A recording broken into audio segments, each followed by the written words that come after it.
You know, with all that being said, let's go ahead and get it popping. Man, we got people in the chat. Oreo Dave showing off that Fly membership badge. Guys, I'm slacking. I'm going to come out with more badges, with more emojis.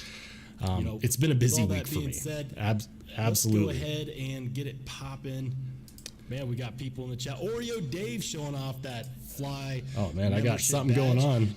Guys, I'm slacking. I'm going to come out with more badges, with more emojis. What is happening? What is happening?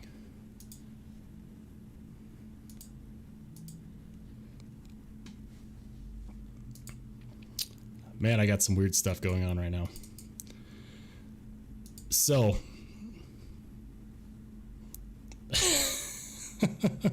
weird stuff going on in the live today. Gosh. I'm going to catch up on the chat. Matthew Russell in the house. We've got Mia Haruno, Josh Mostaller, Oreo Dave, of course, my man Papa Rhino. How's it going, everybody? Gonna Rise here as well. Nice Christmas group right now. Guys, it's been a crazy week for me. Just looking at different knives that I want to check out. I've had a few awesome members of the audience reach out and offer to send me knives to review.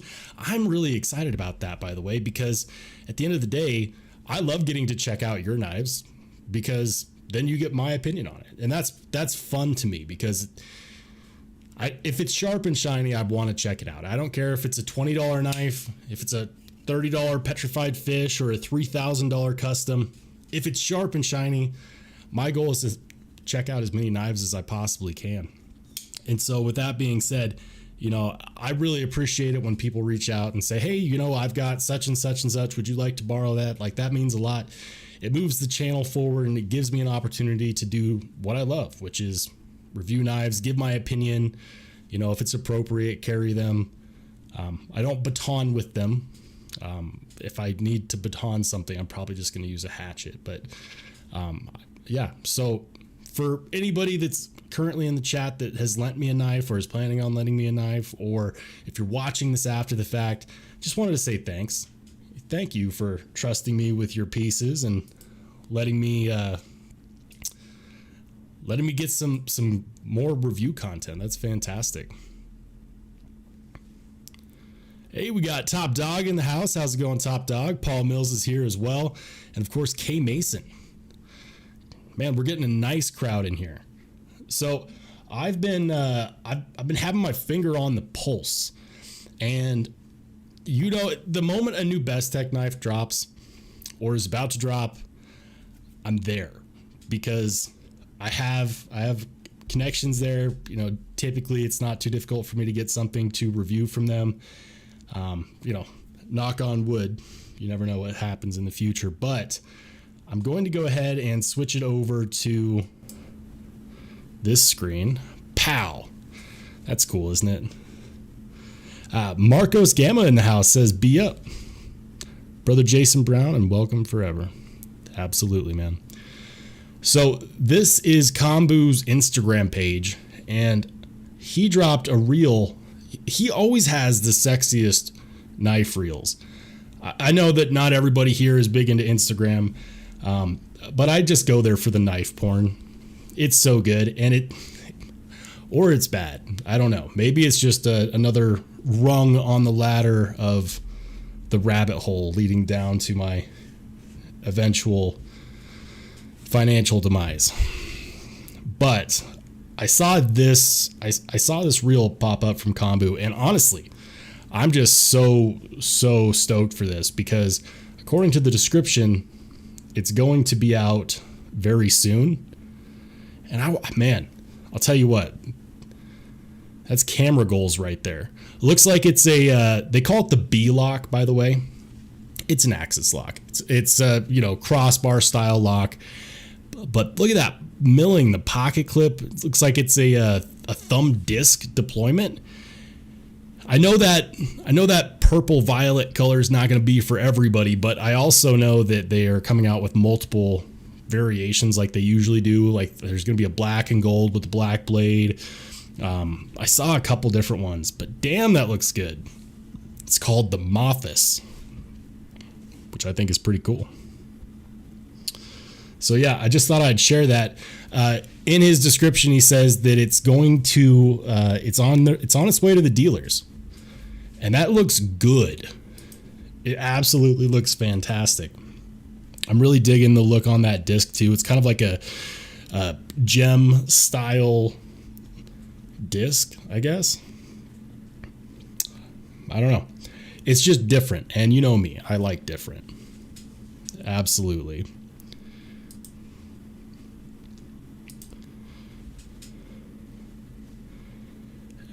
Oh man, looks like I'm missing people in the chat. Laura Gillespie in the house says, Merry Christmas, all you knife nerds. Merry Christmas, Laura. Papa Rhino says, Marcos, your choo-choos are on the way, in case you missed it.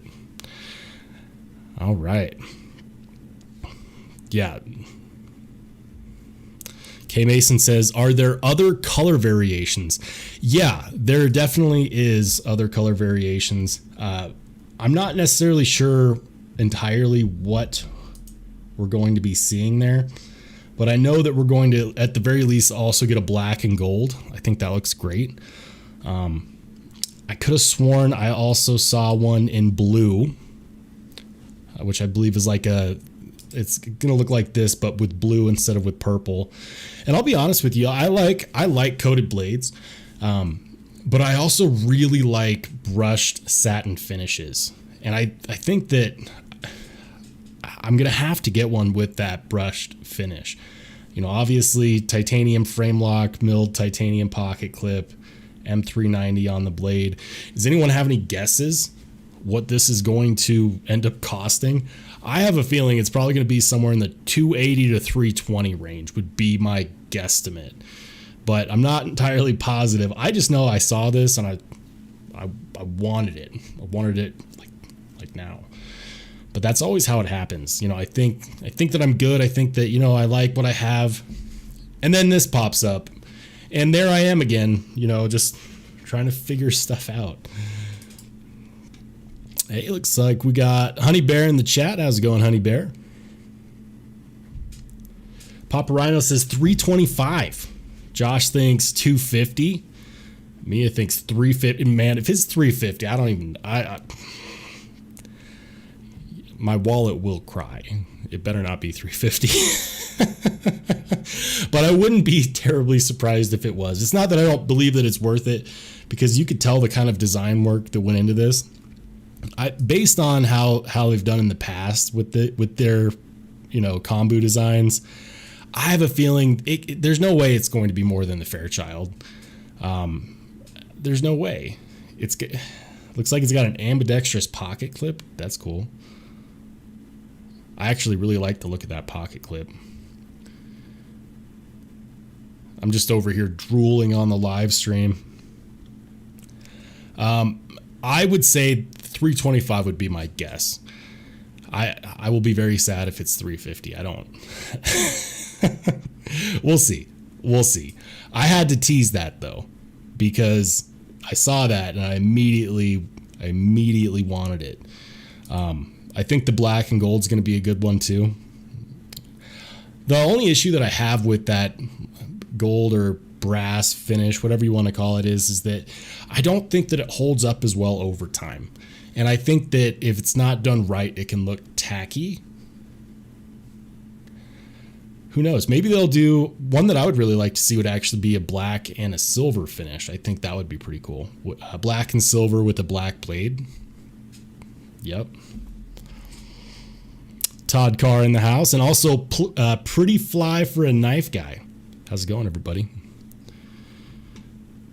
All right.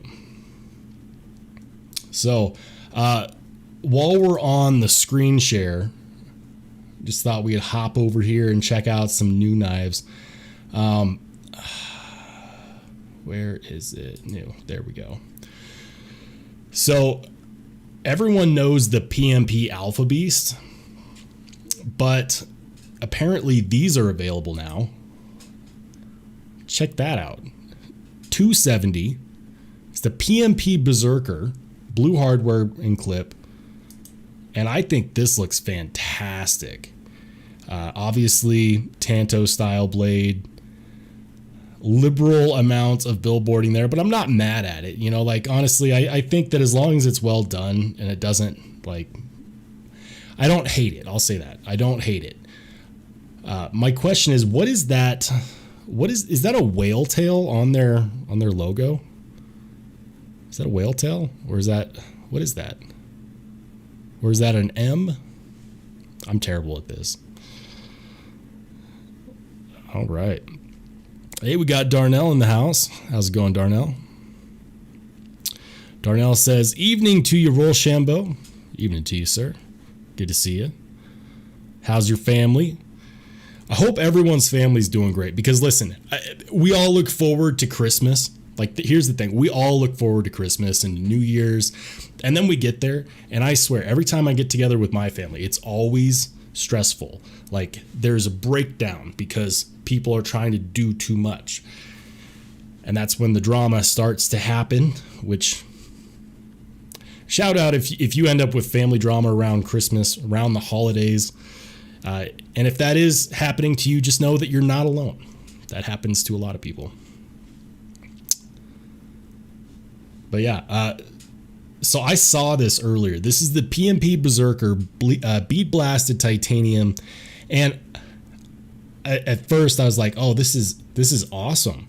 Look at this. It's got it's got that body length fuller, which I really like. Tanto, which I really like. Almost a harpoon, but not quite. Very simple titanium handles. Backspacer, check. Single-sided captive pivot, also a check.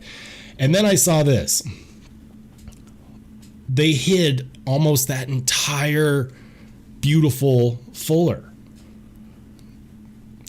And listen, I love being able to reverse flick knives. But they took away a deployment option that's probably one of my favorites, and you can only use it as a flipper, which is fine. I mean, there's plenty of knives out there that are flipper only that I like, but I was like, why? You have this awesome fuller. Why did you hide it? You could have slimmed down the handle scales a little bit so that it wasn't hiding the entire fuller. There's a lot they could have done there. And then I see the egregious amount of body screws. We got 3 body screws right there, which, I mean, body screws aren't necessarily a big deal, but it's just extra. Like, I feel like they could have probably deleted that one right there. And maybe they have them there as kind of a stylistic type thing, but I don't really think that the body of this knife needs that much support, needs that many screws. I mean, shoot. This is the Tucson TS296, and it's got one single body screw, and this thing is solid. It's got backspacer, milled clip, everything, and it's solid. Like, there's no rigidity issues. There's no shifting of the scales. And so I wonder, like, why did they feel like they needed to have 6 body screws when they probably could have gotten away with 4?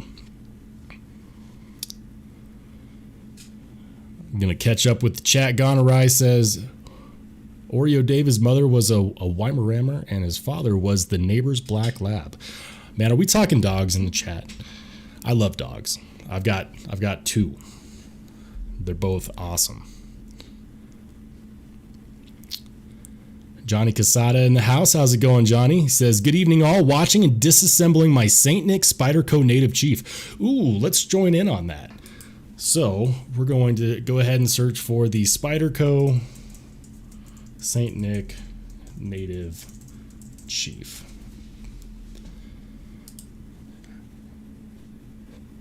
All right. Johnny, is this the one? Did you get this one in the red G10 with the CPM 4V? It's a good looking knife, man. What do you want to bet they're all sold out? Yeah. Unavailable. The online price is $0. You could save $180. Why didn't you just wait? Just kidding. CPM 4V. I've never experienced a Spyderco in CPM 4V. But while we're on that topic of exclusive Spydercos, this is another one that I've been carrying recently. This is the Spyderco Shaman.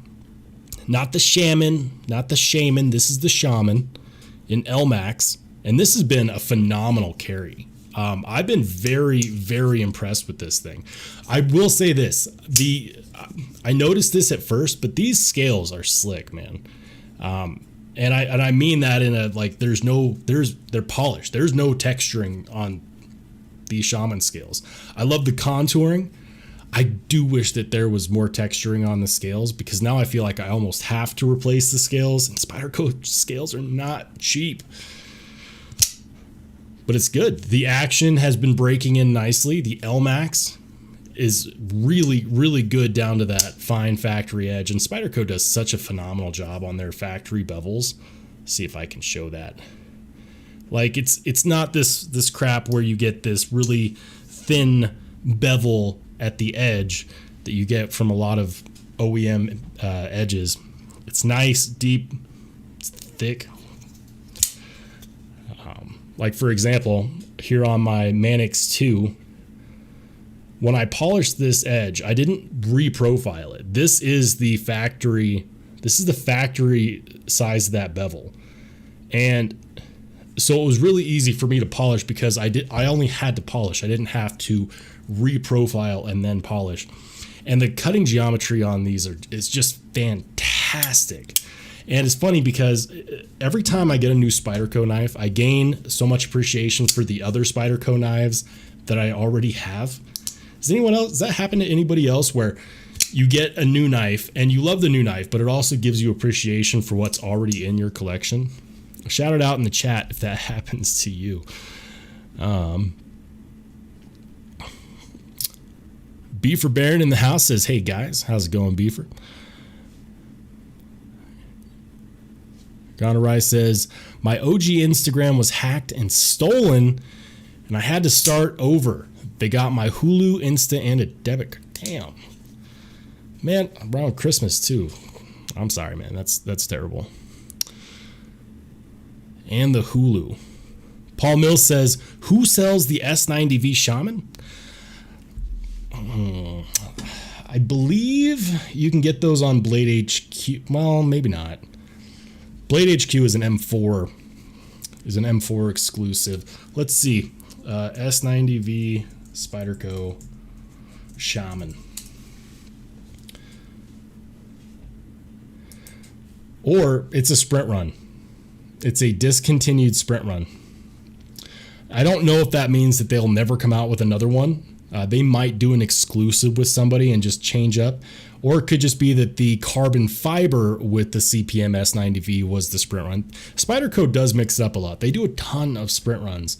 And so let's see. What about one without the carbon fiber? Maybe it's a Knife Center exclusive. Here's another one. This one is from Knife Center, also discontinued. That one was an exclusive. Where else? eBay? An eBay exclusive? I wonder if there will ever be an eBay exclusive knife. That would be pretty ballsy. DLT Trading. Ah, man. Looks like they got in on that sprint run. That is sexy. The carbon fiber handle scales. Like, you know what's beautiful about this one is that this is one that you buy and then you don't necessarily feel like you need to customize. Not that I always have to customize my Spydercos, but I mean, as much as I like G10, and when I say I like G10, this petrified fish, which I'm going to be putting out some content on soon, this G10 is perfect. It's polished, but it's also contoured. Those of you who have a petrified fish knife, you know what I'm talking about. These handle scales, they're like G10 petrified wood is what they feel like, and they're just so good. I've never been hyped on G10 like I have on this knife, and this one is super, super fun. This one actually reminds me of a Spyderco knife, like maybe an evil Spyderco, Kirkland brand Spyderco. I don't know. K Mason says, Rollshambo, we should set up a Colorado knife meet up with the Colorado peeps in the community come spring or summer. I'm down. Let's do it. I'm in the Denver area. I'm good to meet up. It'd be cool to meet up with some like-minded people. So, K Mason, feel free to hit me up on my Instagram or my emails in the description down below. I would love to meet up with some knife folks. That'd be fun. Oreo Dave says, Rollshambo, look at my previous comment post trying to get your attention. What did I miss? We're going up. What did I miss? I don't scroll up very well. He says, your chat is showing up on the bottom left-hand corner of the screen. Yeah, so I'm actually doing that on purpose. The reason I'm doing that is because I've noticed that on the live replays, at least when I look at them, the chat doesn't show up. And because a lot of what I do is responding to the chat during these live streams, I just, it made sense to me. But if it's annoying you guys, shout it out. I can go ahead and delete the live chat. It's actually not too difficult to do that. And bam, it's gone.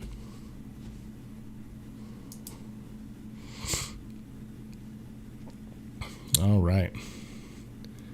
Papa Rhino says, I've got fam in Lakewood. Nice. I'm probably not too terribly far away from them. Matthew Russell says, my only Spyderco is the micarta and the Crewwear PM2. I really don't feel like I need to mod anything except maybe the clip. Yeah, the clip is a must. I don't even feel like replacing the clip on a Spyderco is modifying it. It's more just doing what should have been done the first time. Like I love my Spydercos, but I gotta get a replacement clip for this guy. It bugs me. I want an MXG deep carry or a Lynch Northwest. Thankfully, they're not terribly expensive. I've been meaning to pick one up. It's just hasn't been a huge priority this month. Papa Rhino says, I have that PM2, Matt Russell. It is so sharp, a perfect PM2 in my humble opinion. Yeah, I love my PM2 also. This guy. I used to think that this knife was so much bigger than it ended up being. The Paramilitary 2. This is the DLT exclusive with purple G10 and Crewwear. Crewwear is such a good steel. It takes a polished edge really nicely and it holds on to it. And the action on here is great. Like it's holding it horizontal. Oops. Sorry, microphone. It's really good. Demonox says, the MXG is my favorite on the Shaman. People seem to be swearing by the Lynch Northwest clips, and I looked at them both, and the MXG deep carry on my PM2 is probably one of my favorite clips that I've gotten. I've gotten a couple from Pacific Suns, and then I got this guy, and then I also got one from who was it? I'm trying to remember. Show it. It's on my Para 3. I'm trying to remember who does this clip. I don't remember. Go figure. My Para 3, my poor Para 3. This is one of my favorite EDC knives, and I've been neglecting it because I have so many good knives to carry right now. I've been carrying this Tucson a lot, and I've been really digging it. I know a lot of people think that I'm going to give it a Grail ranking.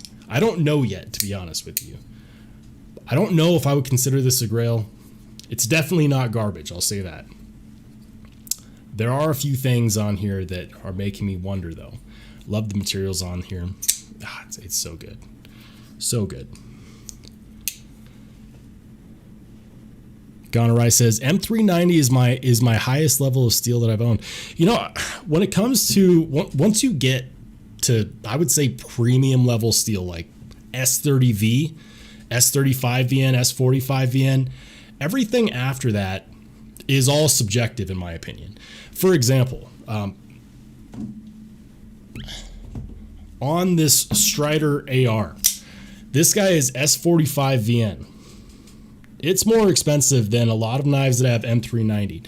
Now, if we're only talking about edge retention, which is a big deal to a lot of people for some obvious reasons, then sure, M390 or M4 or Maximate, yeah, they're going to have better edge retention. But when it comes to the usability, the question that I have is, does it make a difference? Because especially since M390 is commonly hardened to around 60, 61 HRC max, and where it really starts to shine and pull away from the rest is at 62, 63, 64. Transparent Knives does a really good job of talking about this kind of thing. And it's crazy to me because I think that as a community, we lost the battle for M390. Like, yes, we can get it on knives, but most of the time it's going to be like, especially on cheaper versions of knives, 59 HRC, 60, and it's only at 60 HRC, according to Brian from Transparent Knives, it's only like marginally more, it only has marginally more edge retention than S30V. So think about that. M390 at 60 HRC only has marginally better edge retention than something like S30V. And so as a community, we're kind of losing out because these manufacturers are not willing to go that extra bit. For example, if you guys have been paying attention to the whole drama, which I don't like to talk about drama on here, but I'll touch on it. The drama going on with Devo Knives and M3 Tactical, where they told Kevin, Lefty EDC, they told him, well, we don't like to go that high on our M390 because customers can't sharpen it. Since when did manufacturers care about letting their customers sharpen knives? Microtech makes it a thing where if you sharpen your knife, your lifetime warranty is voided. You have to send it to them, let them sharpen it, and send it back. So I don't know if I necessarily buy that, where, we don't want our customers to struggle sharpening it. Then don't make knives in M390. It's like saying, well, I don't want to pay for, sports car insurance, but I want to drive a Ferrari. Like, no, one comes with the other. There are trade-offs. And so I think in the end, we're all losing out because in order to get the heat treat that high consistently from manufacturers on a steel like M390, they have to update and change equipment or production processes. And that's probably the real reason why we're not seeing HRC that high on M390. Be Shady says that River's Edge Cutlery Shaman is still my top CTS 204P. Yeah, CTS 204P. That's basically M390. Love it. It's such a good steel. But you know what steel I think that doesn't get quite enough credit is LMAX. LMAX is one of my favorite steels because it has almost as good of edge retention as M390.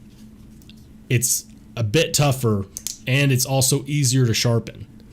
Like, I will take a marginal decrease in edge retention at that level for more toughness and easier to sharpen. Like, that trade-off is good with me. I'm totally good with that.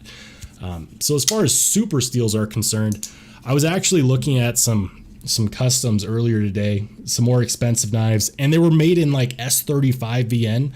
Here we are, $1,000 plus price point, S35 VN steel. And it's just a constant reminder that after you get to a certain level, it becomes kind of subjective as far as what steel do you want.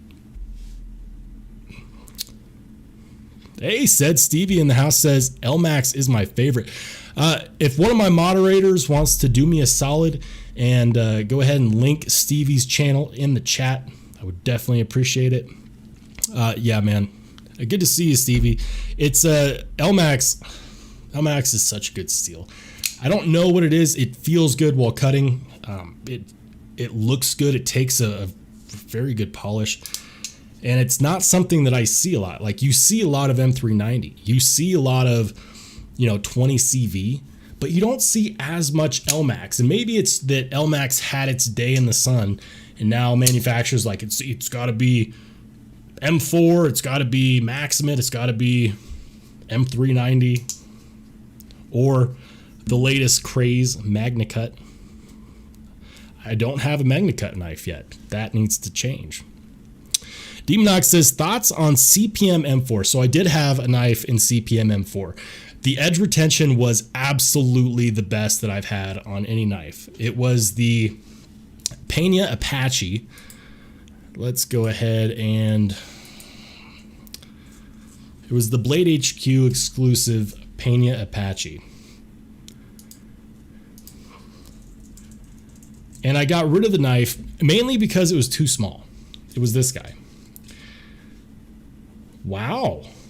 And it's a lot cheaper than it was when I bought mine. It's about $80 cheaper than when I bought mine. Go figure. So yeah, the Pena X Series Apache, great knife. It's a little small for my hands. You know, great for someone that wants a nice fifth pocket carry, or maybe a knife that's, you know, unassuming. This knife right here, I took it backpacking with me over 4th of July weekend, and it did everything. It cut open everything. It never lost its edge. It always felt brand new. My only issue with this knife was that it was small. But as far as the blade steel is concerned, it is really, really, really good at holding an edge. The problem is if you live anywhere that has humidity, don't. M4, you look at M4 wrong. If you look at M4 with a little salty, it's going to rust. Here in Colorado, we don't have a problem with humidity. If anything, it's really dry, even in the wintertime. K Mason knows what I'm talking about. Colorado native here. It's dry. We don't have humidity, so I don't worry about stuff like that. But the moment it catches a whiff of the H2O, on this specific one with that black coating, probably not. It'd probably be fine for a while. But M4 is known to be extremely rustful. But otherwise, I never tried to sharpen it, so I don't know how it is sharpening. I know that it's not the best. As far as holding an edge, perfect. Hey, while we're here, what else they got? New arrivals. Bradford Guardian 3 fixed blade. Is it just me, or around Christmas time, all the knives that we pine after during the regular year all of a sudden become available? What is that? Gonerai says, I find S35VN difficult to get back to scary sharp. You know, I haven't had that issue with S35 specifically. The trick is that when you're sharpening it, you really need to focus on using the lower grit, like a 180 or a 320 grit stone, until you get the burr. And you can feel the burr even if you can't see it, because that was an issue I had when I started sharpening my knives, was that I couldn't see the burr. I don't know, maybe my eyesight's not the greatest, but once you can feel the burr, so you sharpen a side, right?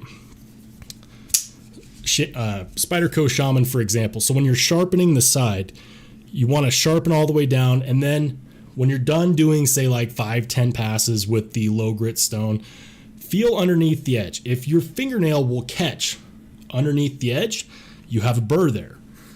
That's when you know that you need to go ahead and flip it. And then you flip to the other side, do your 5-10, however many passes, feel for the burr, feel the burr, perfect. Then you start reducing the amount of passes on each side, and then you switch to a higher grit stone. But once you have that burr, you know that you've apexed your edge, and it's going to be very sharp.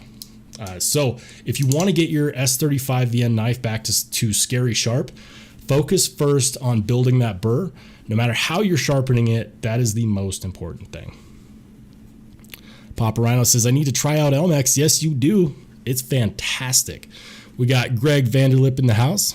How's it going, Greg? Gonerai says, I never see a burr on the S35VN. I have.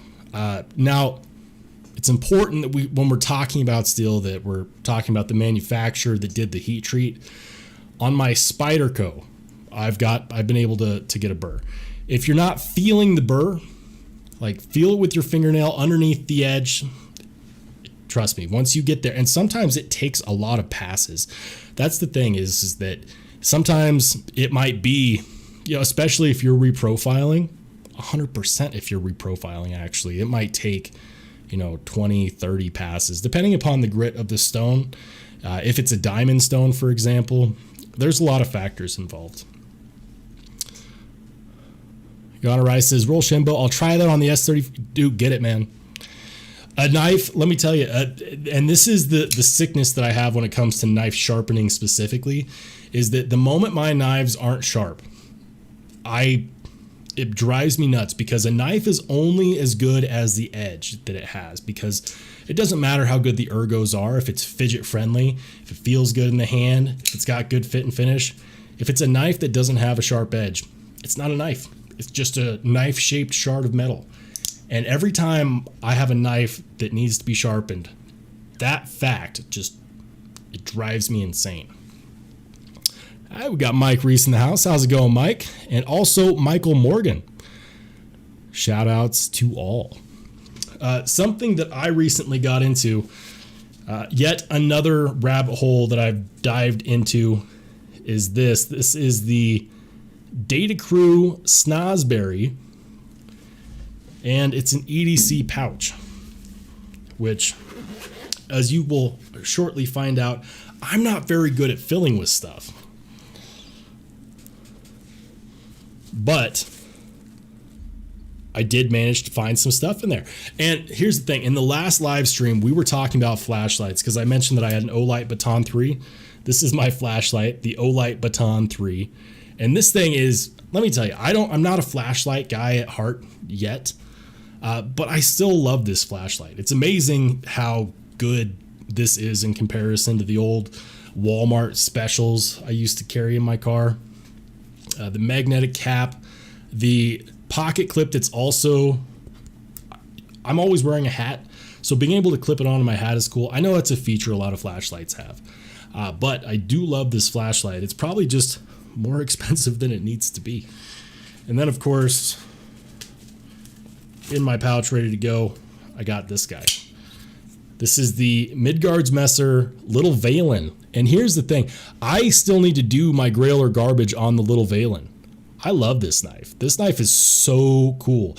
It's chonky, and it's CPM D2, which I know is not everyone's favorite. But for a Tanto, this is aggressively a Tanto. The jimping has jimping. Like, there's jimping on top of jimping, literally. And the action is really good too. Demonox says, the Baton 3 is great. Use mine daily. Fantastic, man. I mentioned that I had an Olight last week, and people were educating me. We were checking out flashlights, and we checked out the Through Night. And the Through Night looks like a Baton 3 clone, but it's like $40. And I've heard of Through Night before. I know that they're a reputable brand, at least from what I've heard.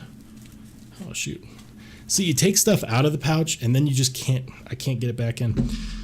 We'll have to fix that later.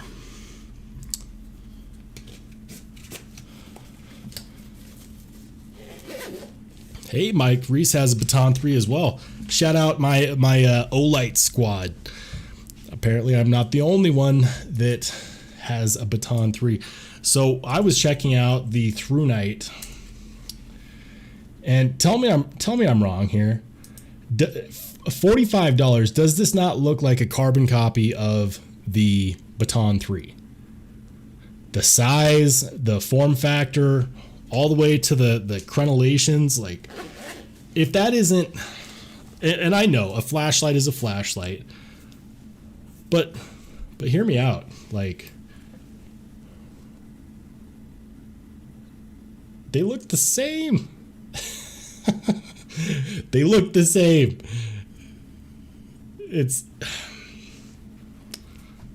They look the same.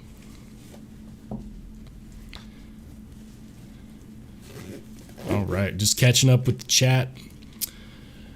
Mike Reese says, I was going to try Through Night or Workos. You know, so the one that I was looking at is the Rovivon Wow, I can't spell today. Rovivon.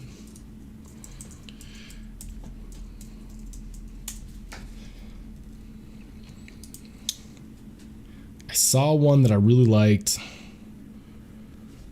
Where was it? Yeah, it was this guy. So this one has, what I really liked about this one, and I think they call this one the Angel Eyes. But what I really like about this one is the fact that it has 2 batteries in it. It's got a built-in lithium ion, and then it's got a spot for a AAA. And I thought that was really, really nifty.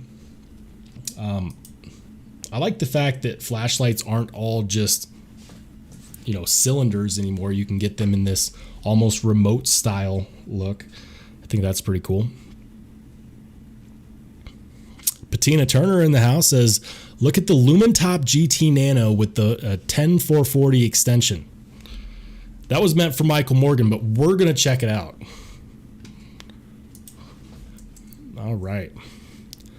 So that was the Lumentop GT Nano. I know I'm just poaching topics out of the chat. It's terrible. Interesting. AliExpress, huh?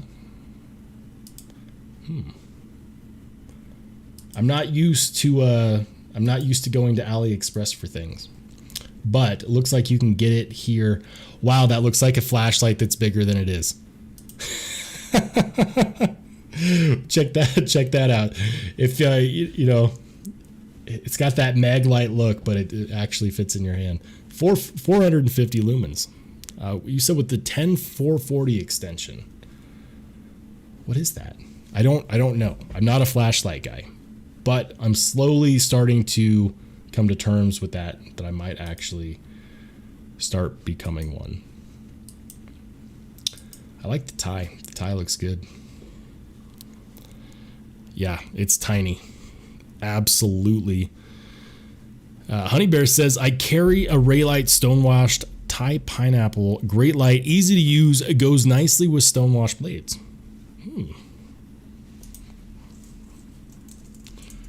Raylight Thai Pineapple. Okay. Yeah, now we're talking. Okay. Let's check it out. Okay, yeah. And Raylight, you know, Raylight, you can actually get some scales here too, if I'm not mistaken. Where's the pineapple? Maybe it's because I'm looking at the mini. That is a good looking flashlight though. Simple. It doesn't look like a Baton 3 clone. Pocket clip, nice. It's a flashlight. And it's 41 to 70 bucks. That's not bad.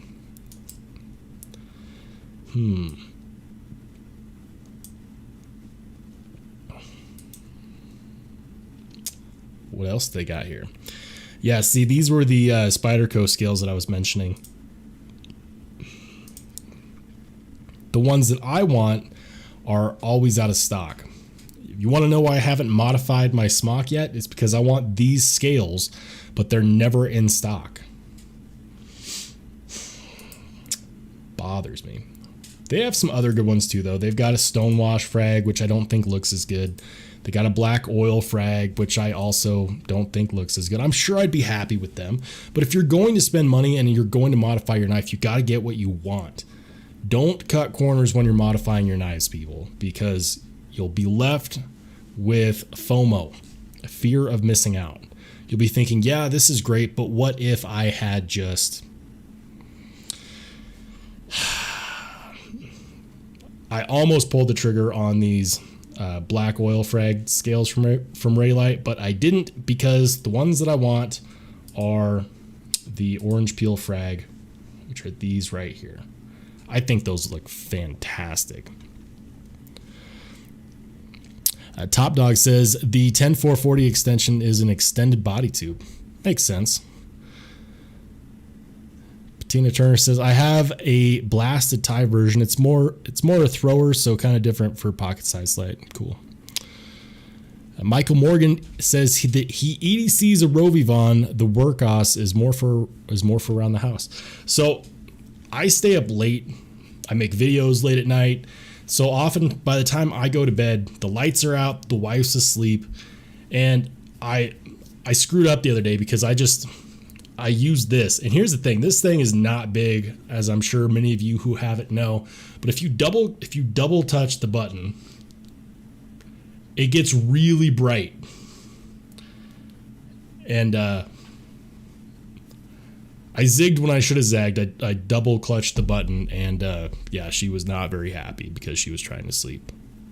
The moral of the story is that this gets extremely bright.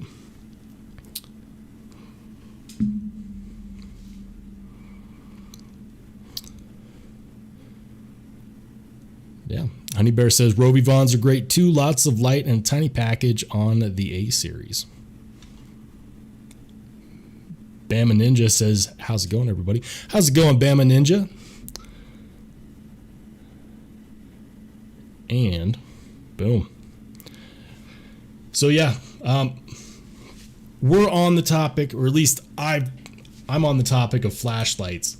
For some ungodly reason, apparently I don't have enough hobbies that I spend money on. So we've been looking at these. The Thai Pineapple, this is the one that was mentioned that made me go to Raylight. And I got sidetracked because Raylight has scales that I want for my smock, but they're just not in stock right now. That stonewashed looks fantastic. 74 to 79 bucks.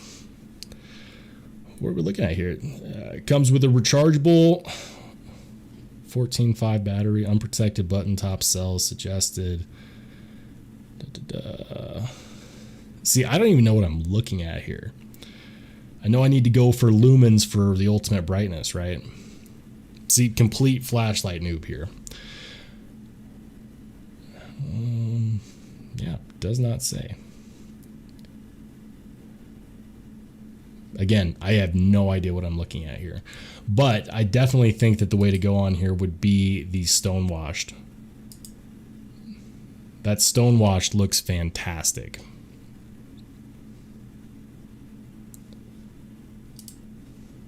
But I see they've got a couple different flashlight types. New tail cap, okay. The Raylight Tie Dawn Triple. That's cool. I mean, it's only a $150 flashlight, but that is cool. 6,000K. Wow. It's a single 18650. Comes with 18650 battery extension. Do not use the double 18350. Good to know. This is a good looking flashlight, and it says flashlight and LED. Dang. That's cool. Johnny Casada says, I'm very happy with the original GOAT rock scale design. Yeah, original GOAT has some really, really great scales. I have this out because I do use it for size comparisons. I feel like I cannot rest until I eventually replace the scales on this 80-20.5 because it is one of those things that I absolutely hate about this knife. The scales are paper thin, and I cannot get a comfortable grip on them because of that. So I want to get some thick scales. I know that Original GOAT makes them, but they've been sold out.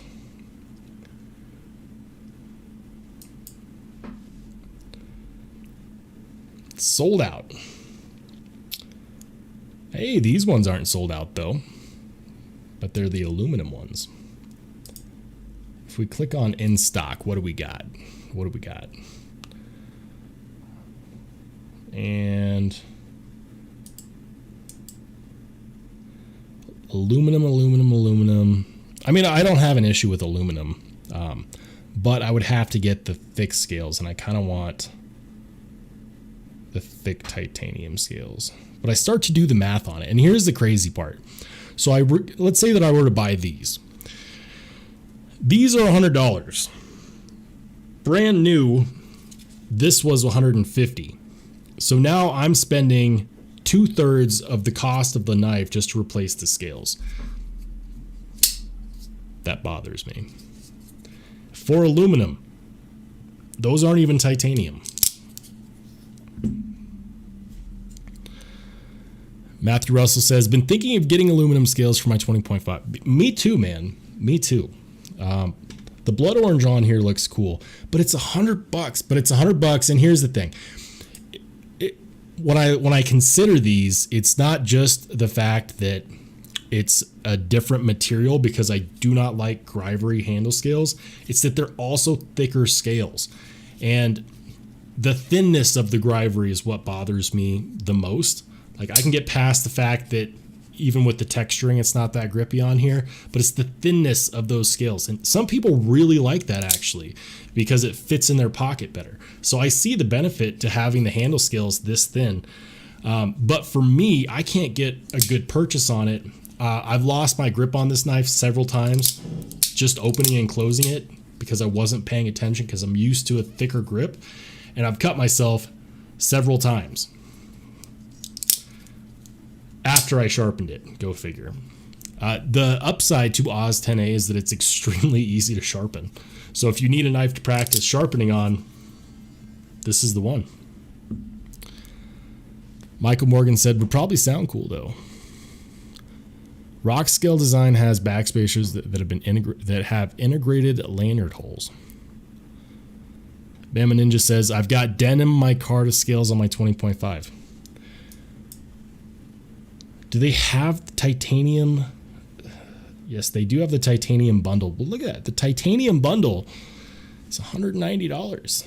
At that point, you might as well just go ahead and buy one of the titanium ones that are available. The SKNY Goat, is that the Skinny Goat pineapple aluminum scales? That's the thing though. I could not get them if they weren't the thicker version. They would have to be the thicker version.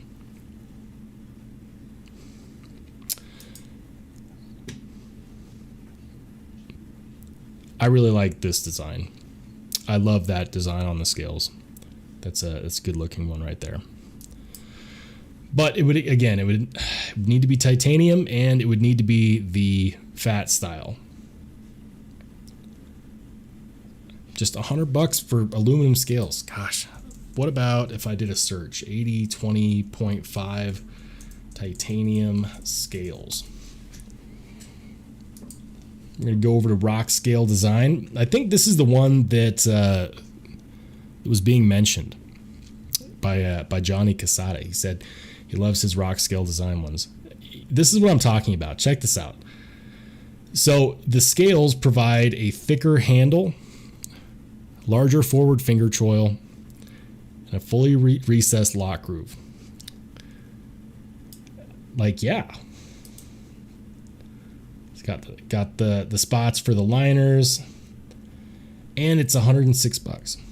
You can do the aluminum. Is that what this is? Aluminum blast? Yeah. That's got to be what this is the aluminum blast. But I can tell already that improves on the design.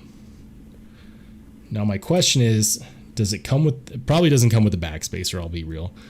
But yeah, knife and hardware not included, obviously. Not compatible with the already Thai version. These scales are made to replace the steel liners and stock Grivory scales. Hallelujah. I wonder, do they also have... No. Probably have to get the backspacer from somewhere else. Probably get it from Original Goat. That backspacer is money. The stock... Sorry, that would be my dog. The stock backspacer, not so much. I feel like it'd be terrible to replace the scales and then look at that backspacer and realize that you should have probably ordered one as well. Just a thought.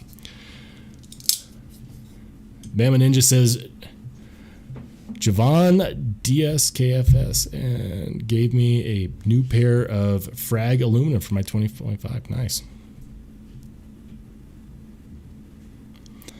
Oreo Dave says Flytanium aluminum channels for the Lucha are the same price as the Lucha.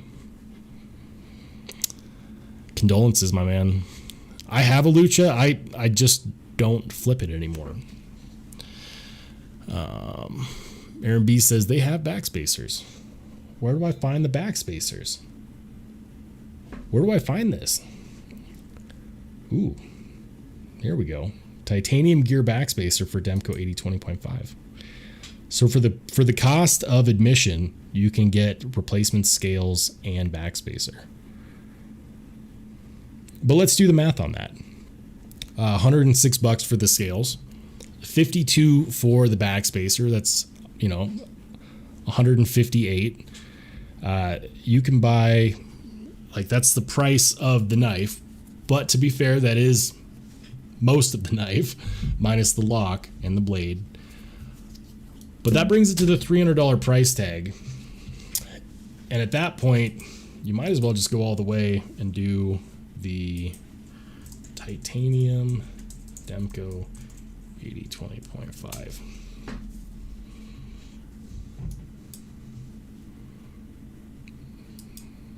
I know that these were available. Are they on DLT? Yeah, here we go. $315. So the question becomes, do I really want to have spent, at the end of the day, when it's all said and done, would I really want to have spent $300 on this, and even with the different scales and backspacer, still have Oz 10 on the blade? That's kind of the kicker, though, isn't it? But who knows? You know, maybe down the road could get a reblade from Transparent Knives. That'd be cool. Oreo Dave says, Araya, I've been able to limit my addiction to just knives, watches, and flashlights.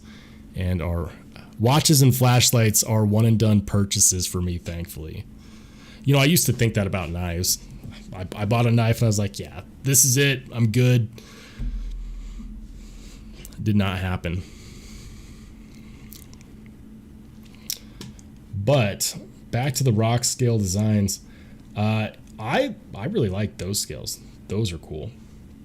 These backspacers are pretty sweet too. I like the fact that you can get them in different colors, because I think it'd be cool to get the scales and then get anodized hardware to match the backspacer, and then you can get your own you know, unique color scheme going there, like whether that be purple or that blue or the gold or the black.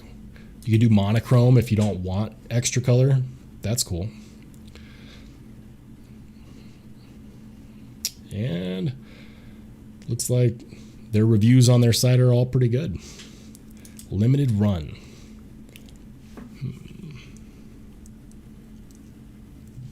Dang.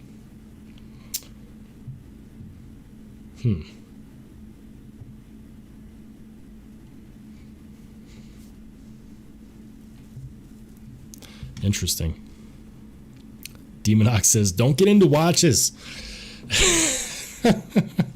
So I haven't gone very far down the watch rabbit hole. I've got two watches that were built to spec. I won't call them custom, even though they are assembled by hand and built to spec.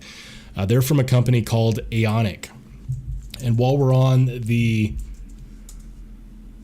topic of watches, I bought two watches from this company. And this company makes some really cool watches. They are in China, but you can get automatic mechanisms. The ones I've had for a couple of years now. They've held up really, really well. And you can design it yourself, and then they build it there. It takes a couple months. So it takes about 2-3 months, and then they ship it to you after they built it. And my experience with them has been great. and they have different styles. You can get different looks. If you like the skeletonized look, if you guys have ever seen my watch on this channel, this is where it's from. And I like these because you can get them built to spec, but they're also not like $1,000. They're a couple $100. So it's kind of like buying a knife. And if you don't like the open skeletonized look, you can get them without that. They have really, really good watch bands. You can pick your watch band. I'm not sponsored or anything by these guys, but I bought 2 watches from them and I loved it. Absolutely loved the watches that I got from them. And they're automatic mechanisms, which means that, there's no quartz crystal involved. Really, really classy pieces. Stay out of them watch holes. I can't afford the watch hobby, man. I've got 2 watches that I love, and that's it for me. Bama Ninja said, I would like to be able to meet up with just about all you guys in the chats. Yeah, that'd be pretty awesome. Ghana Rice says, Japan has lots of interesting EDC gear companies. Yeah. Anyways, huge fan of this company. They do good work. I could definitely recommend them if you're looking for a good watch. Some of them can get on the more expensive side though. Like, at least in my opinion, as far as watches go, this is not super expensive. $700 for a watch, not expensive considering that there's, $1 million watches out there. Papa Rhino's got the G-Shock. Right on. Bama Ninja said, I bought my wife a Fossil watch for Christmas and I got a cheap $29 watch. But as long as she's happy, right? Is she happy with the watch? Does she like the Fossil?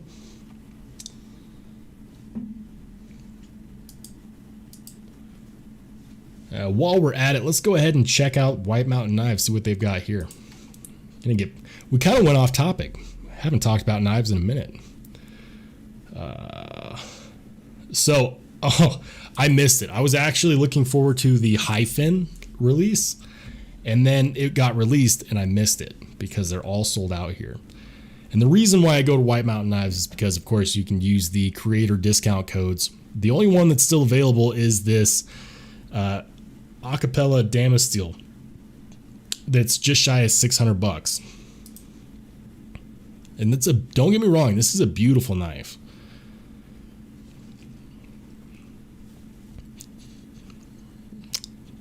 Beautiful anodized titanium clip and Damasteel Gavco design, of course. I was actually going to try to get one of these and it did not happen because I missed it.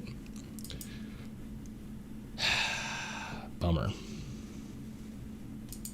Another cool knife from WE, and I'm wondering if it's still available. It is the WE Typhus.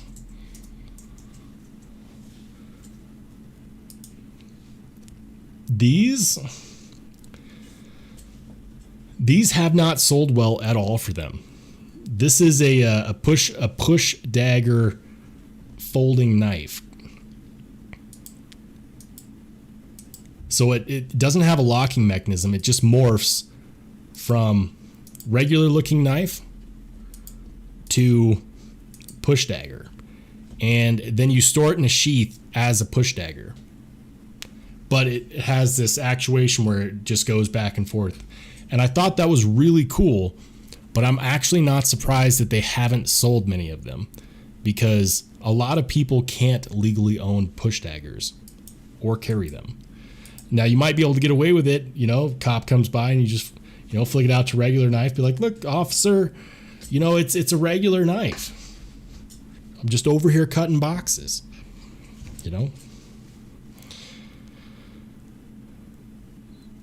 I actually think that this looks really cool and it's interesting and it's different, but I'm not surprised that they haven't sold well. And it's $300. Yikes. Mike Reese says, I love this knife, but it's too expensive for me. I hear you, man. It does make me wonder, though, how much engineering had to go into making that sliding mechanism where it fits perfectly together as a regular knife and then flips out to the push dagger. I mean, how many people actually use push daggers is my question. You know, like, these are obviously a self-defense or, you know, an aggressive weapon style knife. I think the ability to change back and forth between the two is cool. I just don't know why. I don't know why they wouldn't have the sheath fitted in this configuration, because the sheath, you can only put it in the sheath in this configuration. And so I'm trying to figure out the thought process behind that, because the moment you pull it out, you have a push dagger, which is highly illegal. You know what's crazy to me is that ever since Jared Neves of Neves Knives did his first, the first video he did on the Riot EXO, and he's like, this knife is extremely illegal. Well, if you look it up, gravity knives are not actually that illegal. There is one state in the whole country where they're extremely illegal. Other than that, gravity knives don't really have as many regulations as you would think, or as they used to. Knife laws have come a long ways in the last 10 years, but if you want to know what knife is truly illegal, push dagger. Push daggers are not very legal because their main purpose is only to hurt people. It's like walking around with nunchucks and then saying that it's for, you know, utility purposes. Michael Morgan says Rough Rider has a similar push dagger. Hey, we got Lizette and Mark Gonzalez in the house. What's up?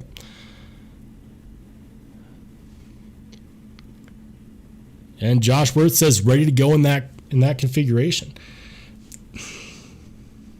I really want to check this knife out. I'm not going to lie to you. I really want to check this knife out. But it's just one of those things where I'm like, do I really want a push dagger? Because most of the time I'd be using it in this configuration. This is the configuration I'd be using it in. I mean, I just don't see a use for this configuration for me. I don't fear for my life, and if I did, that's what I have a pistol for. But then again, maybe there's some applications that could be used with this style of holding the knife. I just think that it's a beautiful looking piece. I'm really interested by that mechanism. I won't call it a locking mechanism because it does not lock. It just shifts between those two carry styles, between push dagger, which you store it in, and then regular like that, which I think also looks really good. The blade to handle ratio on that is kind of laughable because it's mainly handle, but it has to be. And this really, really intrigues me. I might have to do something about that. We'll find out. But I may have to do something about that because I think that's cool. And I know that they're not going to do another run because these have not sold well for We Knife Company. I'd be very surprised if they did a second run. So the thing that pushes me on this one is that if you want it, you kind of have to buy it because once they're gone, you know they're not doing another run of these. Gonarai says, I stay out of the bars that warrant carrying a push dagger. I hear that. Demonox said, is it a locking knife? No, it is not. It is not a locking knife. So your hand is the lock. When it's in this position right there, the regular knife position, your hand is the lock. Now, that being said, Neves Knives actually reviewed one that was very similar to this one from another Asian company, and that one shifts between, you know, regular knife and push dagger, but it also completely closes. That one is called the Alcade by Forever Steel.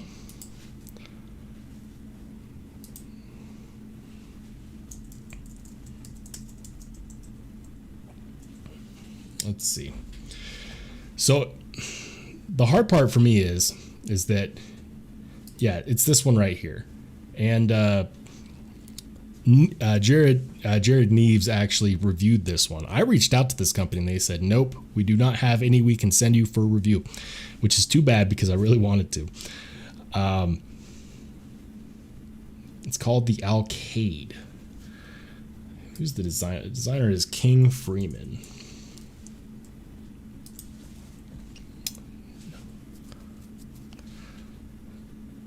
Where is it? Yeah. So the Alcade looks like a regular folding knife, but you can actually fold it like a regular knife. You can put it in push dagger, and it also locks. And everybody wants to know when you can buy one, and the answer is not yet. And that kills me because they have something on their hands there that nobody can buy apparently. And their website needs a bit of work. I'm going to be honest, their website needs a lot of work. Looks like they sell most of it through AliExpress. But check this out. Regular, push dagger, regular closed. No sheath needed, does the same thing. It sounds like the lockup on this specific model is really solid, according to Jared. That's cool. It's just cool. So would I buy the Typhus or would I buy this design? And they say it's coming, but they've been saying that for months now. So it makes me wonder, when is this going to be released? Because I definitely like a crack at it. Josh Worth says, no pew-pews allowed here or push daggers. I hear that.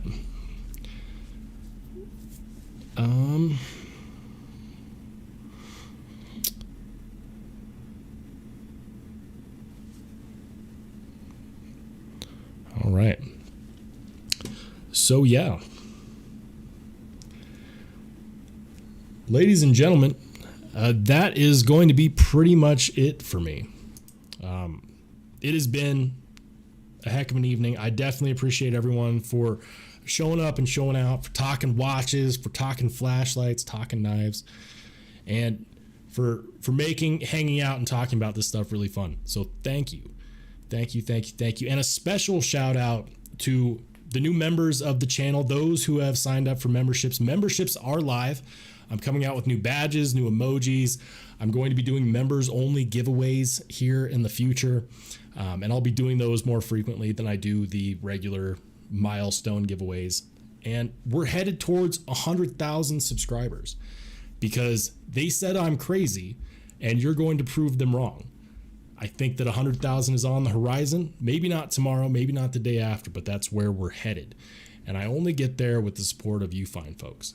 So I really appreciate everyone for showing up and showing out. I'm going to have new content coming out here very shortly on this guy, the Petrified Fish PF929. And I also have more knives on the way. If you have a knife that you want me to review and you're willing to lend it to me for a few weeks, my email is in the description. Hit me up. If it's sharp and shiny and you're willing to send it my way, I would love to check it out and make some content. If not, that's fine too. You don't have to be a member. You don't have to send me anything to enjoy the content and support the channel. Just hit the like button. That part is free. So for all of you who I do not talk to until then, I hope you have an amazing Christmas, an amazing holiday, and you get in the Christmas spirit. And other than that, I will see you on the flip side. Have a great holiday, everybody.